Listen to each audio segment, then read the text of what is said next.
Magandang umaga po sa inyong lahat. Magkape at pandasal muna po tayo. Ako po si Bishop Chito Tagle ng Diocese ng Imus, Cavite. Pagdasalan po natin, malayang tumugon sa tawag ng pagbabago. Aminin na natin, kahit lahat tayo ay naghahangad ng pagbabago, tayo rin ang unang nahihirapang magbago. Ito ay dahil nakakasanayan din natin ang maling gawain.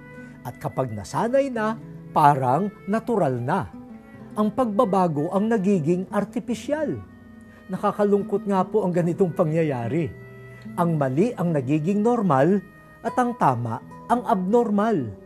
Kahanga-hanga ang mga taong nagpakita ng malaya at masayang pagyakap sa bagong buhay kahit parang mas komportable ang lumang buhay. Yan po ang ipinakita ni San Mateo. Piyesta niya ngayon.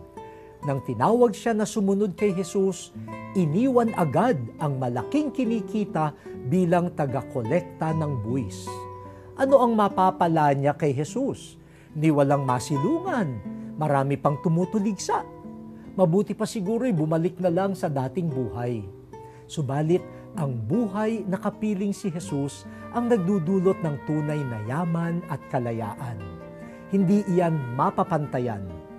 Kapag malakas ang hatak ng lumang buhay, tumitig po kayo kay Jesus at darating ang kapayapaan.